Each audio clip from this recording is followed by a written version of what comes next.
And if he continues this way, I got to say Jai Carson is making his case to go above him right now. Jai Carson has played a better year, and even if Andrew Harrison has more talent, if he continues to play this way, he won't go. He shouldn't. Now, who has he played against?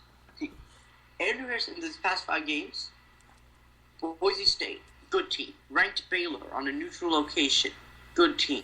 He's had to play against Michigan State team. They're winning.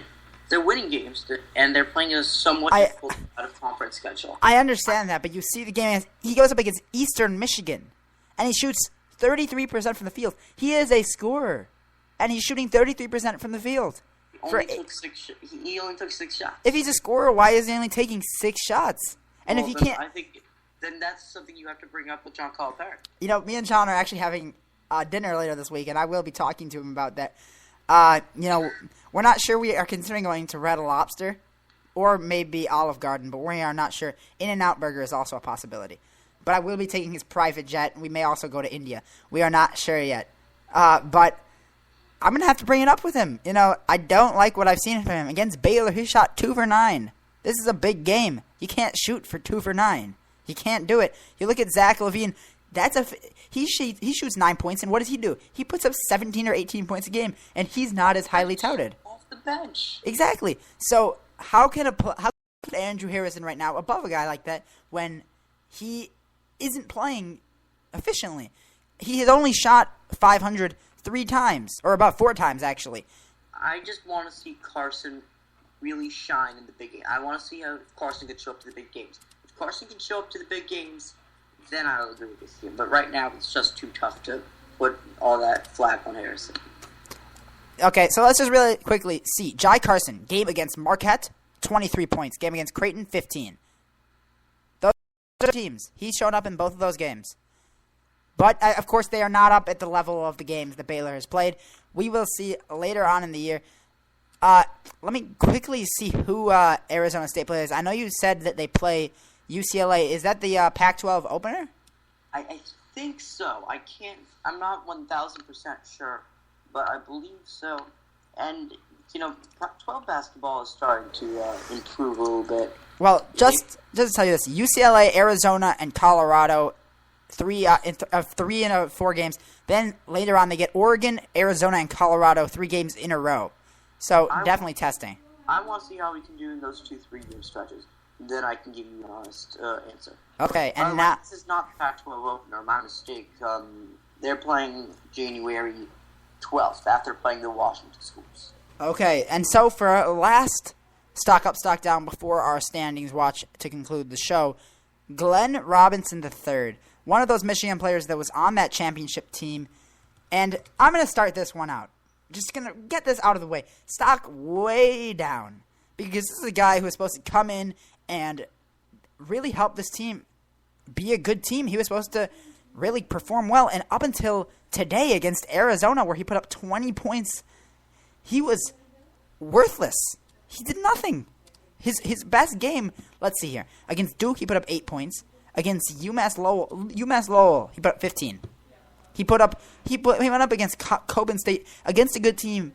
He is yet to really put up any good numbers up until this game against Arizona. So I want to see more of what he did today. But besides that, stock way down.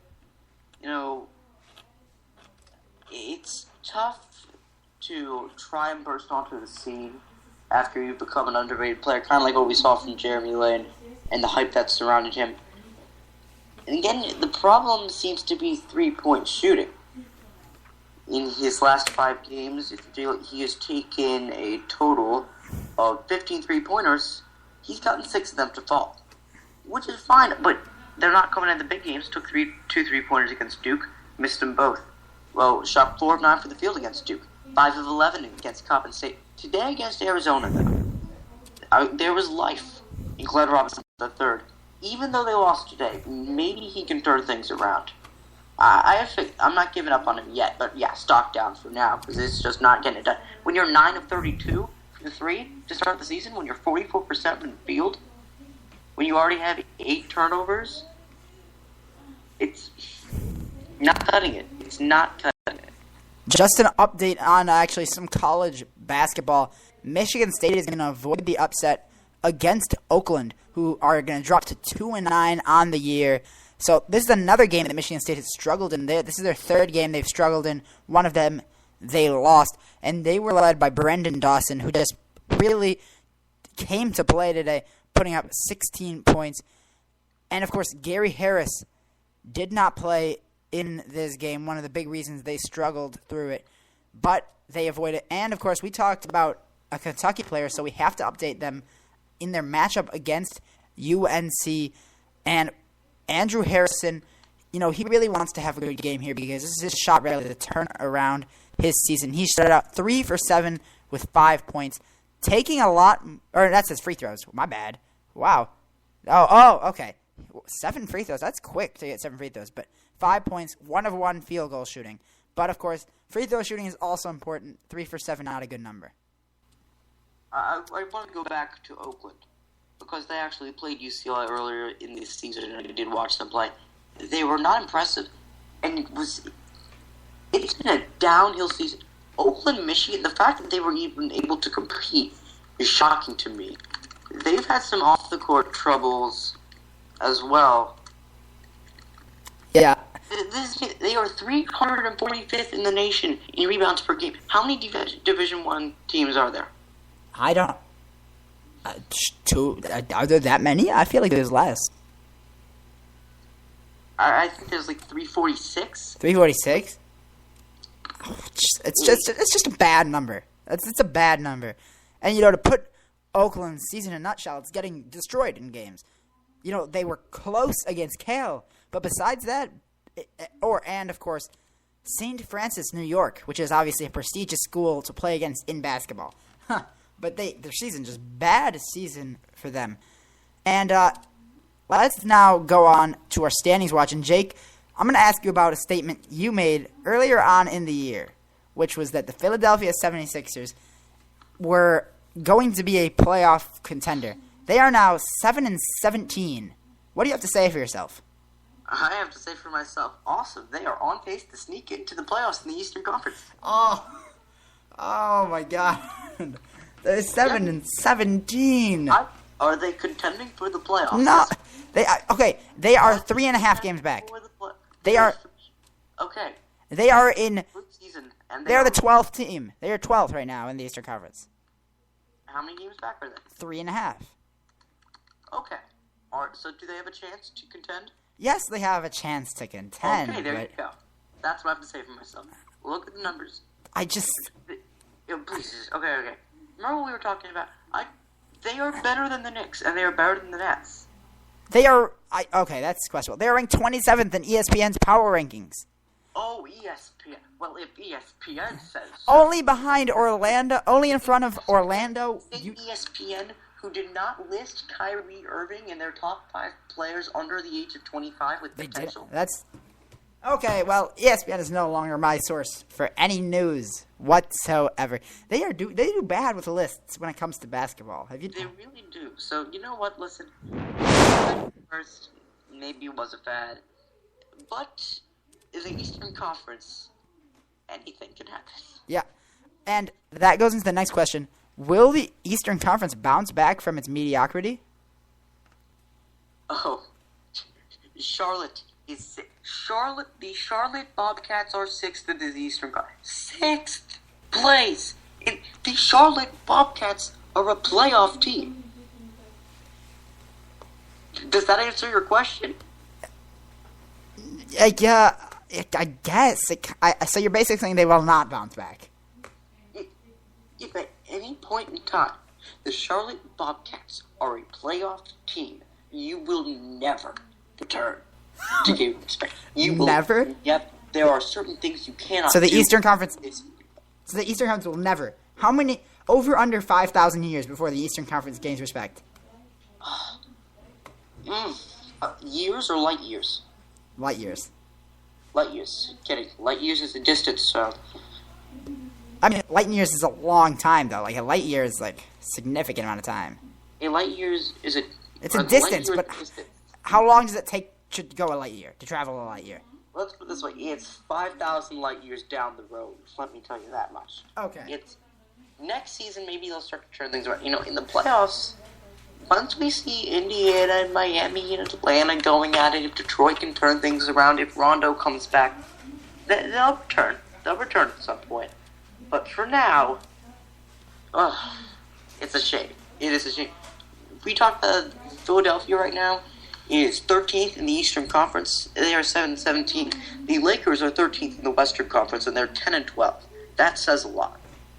Yes, it does. And we're going to go back to a team that you just said is worse than the 76ers.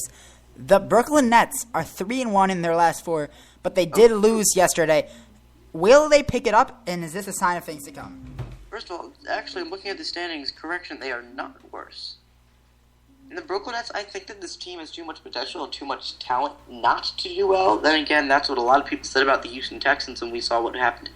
As long as they stick with what they're good at, they can turn things around. I don't know how Jason Kidd can lead this team to the playoffs, but I guess it's possible. Again, this is the Eastern Conference we're talking about. It's not exactly that far of a stretch.